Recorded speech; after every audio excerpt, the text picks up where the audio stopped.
Olá pessoal, espero que esteja tudo em paz com vocês. Nós iremos dar continuidade à nossa disciplina de Psicologia da Educação. Para dar continuidade a esse processo, nós vamos continuar falando um pouquinho mais do Jean Piaget. Nós iremos falar um pouquinho mais sobre como Piaget entende os processos de desenvolvimento e de aprendizagem, lembrando que o nosso foco é sempre pensar essa trindade, psicologia da educação, atrelada ao desenvolvimento e à aprendizagem, certo? São trino nesse sentido, esses três campos estão sempre interligados, intimamente interligados. E nesse sentido, nós daremos continuidade ao processo de entendimento do nascimento, do processo de desenvolvimento da aprendizagem desde o nascimento até essa concepção de maturação, até o momento em que esse sujeito se desenvolve mais, enfim, se torna adolescente, adulto. E como se dá todo esse processo a partir da teoria piagetiana, a partir de uma perspectiva pautada no entendimento do Jean Piaget sobre esses processos. Ok? Na última aula, nós pensamos de forma detalhada o primeiro momento do processo de desenvolvimento e aprendizagem para o Piaget, que é esse momento em que o bebê, o infante, esse sujeito, essa criança, ele está no início da vida e, portanto, no início do seu processo maturacional, processo de maturação, e a implicação desse desenvolvimento se dá através das sensações e da motricidade, ou seja, dos movimentos que a criança estabelece nesses primeiros momentos de vida. Por isso, é chamado de período, por isso é chamado de período sensório-motor, porque tem que ver com as sensações e com a motricidade, com o movimento. Nós, se não me engano, falamos por último dessa concepção de permanência do objeto, que seria, alguns de vocês pediram para eu explicar com um pouco mais de calma até, alguns usaram essa palavra um pouco mais calmamente, o que era essa permanência do objeto, e por isso eu decidi iniciar a aula de hoje falando um pouco sobre esse conceito. A permanência do objeto tem a ver com o momento em que a criança começa a entender que as coisas existem independente de estar no campo sensorial delas, no campo da percepção. Ou seja, chega um dado momento na maturação dessa criança que, para ela, os objetos não simplesmente somem da realidade na medida em que estão distantes delas. Ok? A grande questão é essa. Em um determinado momento, o objeto só existe na percepção dessa criança, ou seja, a bola, o brinquedo, ou até a mãe, o pai, ele só existe na medida em que a criança possa ver e tocar, e quando esse objeto ou esse sujeito some, a criança chora, a criança sente um mal-estar, porque para ela, naquele momento, a percepção que a criança tem naquele momento é que aquele objeto desapareceu do universo, vamos dizer assim, desapareceu, na medida em que desapareceu do seu campo perceptivo, ele deixou de existir. Essa é a concepção do infante, do bebê, da criança, antes da aquisição dessa noção de permanência do objeto. A partir do momento em que a criança adquire essa percepção de que os objetos que não estão no seu campo perceptivo, né, no seu campo sensorial, né? Lembrando que quando eu falo sensorial, tem a ver com sensações, né, com os nossos sentidos, visão, audição, olfato, tato, paladar, etc. Então, a partir do momento em que a aquisição da permanência do objeto, ou seja, a criança adquire essa capacidade, ela, digamos, evolui, ok? Então, é no final do período sensório-motor que aparece a permanência do objeto. E também, né, atrelado a isso, o aparecimento do que Piaget chama de pensamento simbólico. A criança começa a simbolizar. Como se dá essa simbolização? Como se dá esse aparecimento de símbolos? Através de alguns atos práticos, né? Alguns de vocês também pediram para eu tentar ser mais prático, trazer para a realidade. Eu vou tentar delinear um pouco mais a explicação através de exemplos, porque isso facilita, de fato, a percepção em relação aos conceitos. Então, esse aparecimento do pensamento simbólico se mostra no momento em que a criança consegue planejar atos, né, planejar ações com determinados objetos. Né? A noção de planejamento já é o aparecimento de símbolos. Além disso, a imaginação começa a surgir.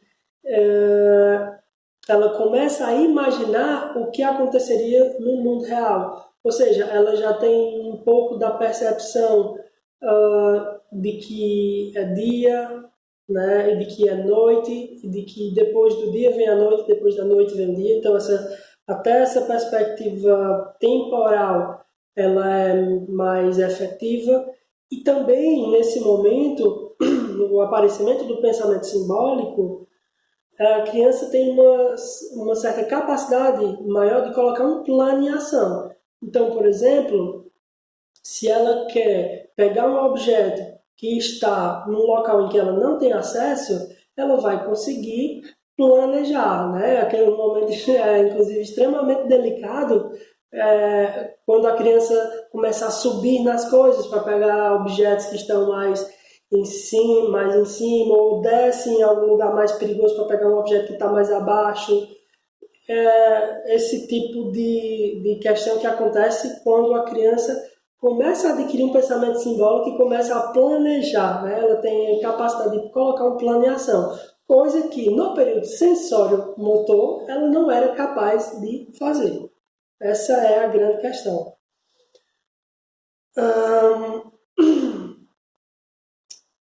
Nesse sentido, o que acontece no período pré-operacional ou pré-operatório, que, lembrando, vai dos mais ou menos dos 2 anos até os 7 anos de idade, é que a criança começa a conseguir representar objetos. Essa representação de objetos se dá pelo aparecimento de algo fundamental no ser humano, que é a linguagem. Através da linguagem, né, a linguagem ela serve para que nós possamos representar, e a linguagem serve sobretudo para representar pensamentos. Se vocês pararem para analisar um pouco como funciona o nosso pensamento, é perceptível que nós pensamos imagens, certo? Eu vou pedir para vocês fazerem uma coisa. Imaginem, todos vocês imaginem uma cadeira, certo? Todos vocês vão ter que imaginar uma cadeira. Imaginem uma cadeira. E vocês irão me dizer, nesse momento do vídeo, vocês vão pausar o vídeo e irão me dizer que cadeira foi essa que vocês imaginaram. Bom, inclusive, essa é uma forma da gente dialogar. né? Pensem numa cadeira e me digam que cadeira foi essa que vocês pensaram, certo? Isso vai demonstrar para vocês que nós pensamos imagens, né? Depois a gente vai falar mais especificadamente sobre essa imagem que vocês têm dessa cadeira. Nesse sentido, né, pensando a linguagem, as palavras funcionam como símbolos. É por isso que o Piaget fala nessa coisa do simbolismo, né? As palavras funcionam como símbolos para representar objetos e eventos ausentes, certo? Então, é para isso que serve a linguagem, para representar coisas que naquele momento nós não temos acesso pelos sentidos, ok?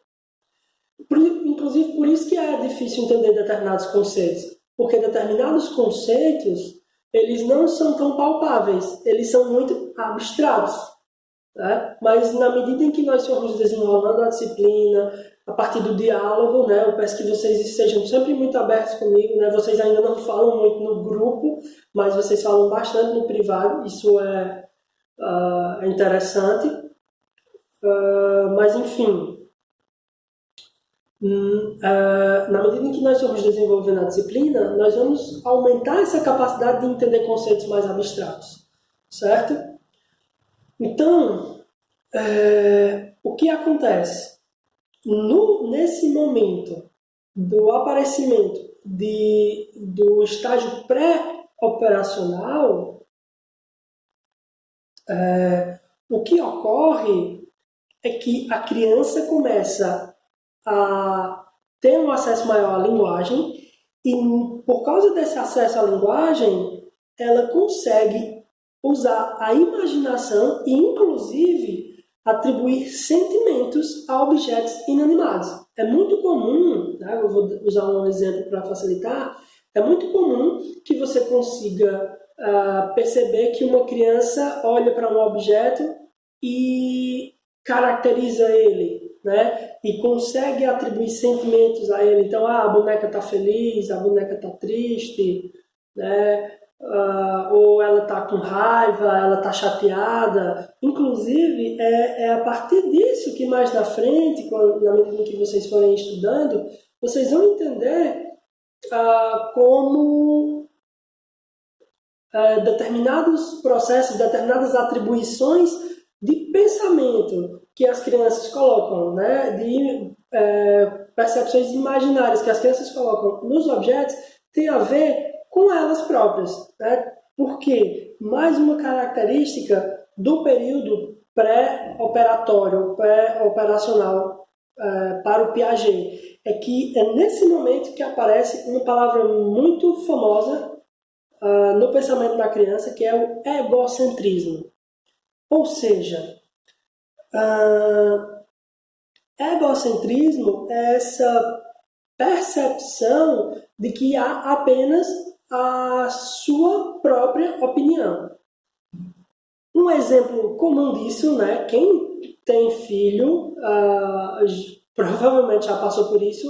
A criança ela não consegue entender nesse momento que os outros também têm sentimentos, os outros também têm pensamentos. E por isso é possível que a criança faça, por exemplo, comentários inapropriados. Comentários que podem, inclusive, deixar os pais, né, numa saia justa, mas a criança não tem essa percepção ainda de que o outro também pensa, de que o outro também sente. Além disso, uma capacidade que vem nesse momento é a capacidade de relatar histórias, né? de criar histórias. Né? Como eu disse, vem um certo simbolismo trazido pela linguagem. Mas essa criação de histórias ainda é um tanto fragmentada. A criança ainda é muito pequena e ela não consegue colocar tantos elementos juntos para criar uma história mais complexa. Né? Toda uma história que a criança cria, ela é fragmentada. Ela não tem tantos elementos coesivos e de coerência. Eu citei na aula passada que durante o decorrer desse momento de estudar o Piaget, a gente ia falar sobre mitos, né? Alguns mitos que foram colocados no Piaget, mas que na verdade são mentiras. Por exemplo, um mito que precisa ser esclarecido é que o Piaget considerava, sim, que a interação social era muito importante para o processo de desenvolvimento.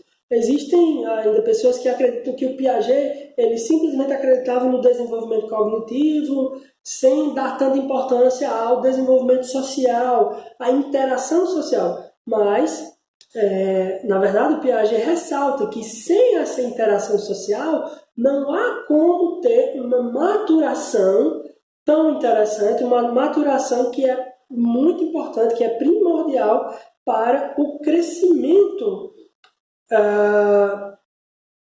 desse indivíduo, né? dessa criança.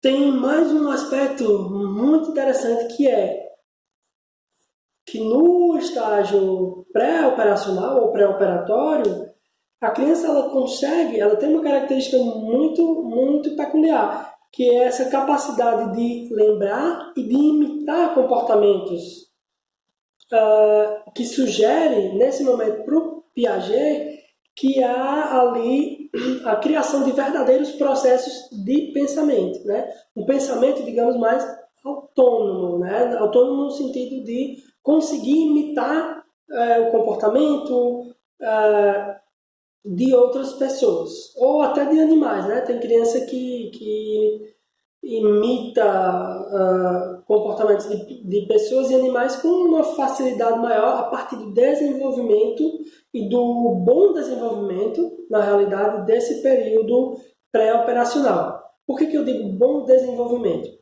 Porque, para que se dê esse bom desenvolvimento, entra justamente o processo de interação social.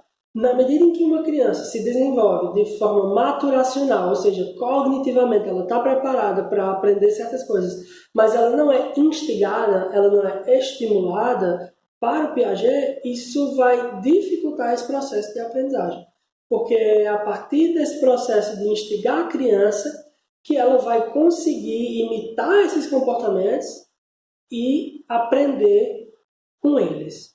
Ok? Então, pessoal, são as partes centrais do período pré-operacional, né? Esse segundo período de desenvolvimento segundo Piaget, lembrando, né? Fazendo uma retomada, nós já pensamos o período sensório-motor e agora estamos debatendo o período pré-operacional, né? São 4 grandes períodos de desenvolvimento para o Piaget. Lembrando, sensório-motor, pré-operacional, operatório concreto, operatório formal. Até agora nós debatemos 2, certo? Eu vou encerrar a nossa discussão por aqui. Alguns de vocês também comentaram que eu dei muitos conceitos ao mesmo tempo, foi um tanto longo, mas nós podemos ir num ritmo diferente, não há problema nenhum nisso, ok? Então, nós vamos parar por aqui e eu quero que a gente possa dialogar sobre essas questões. Que na medida em que vocês forem desenvolvendo os textos, dialogando comigo, dialogando entre os colegas, formando processos de diálogo, nós possamos interagir mais e desenvolver a disciplina da melhor forma possível, certo? Eu reitero, eu já disse isso da outra vez, mas a disciplina é nossa, certo? Nós podemos delimitá-la da forma como nós quisermos, vocês e eu. E eu espero que nesse momento que esse vídeo tenha ficado um pouco mais claro para vocês esse processo de desenvolvimento no Jean Piaget, ok? Então, eu espero que as discussões surjam e eventuais dúvidas eu estou à disposição para tirar e para que a gente possa debater bastante essa temática tão interessante. Um abraço, pessoal. Espero que vocês todos fiquem bem.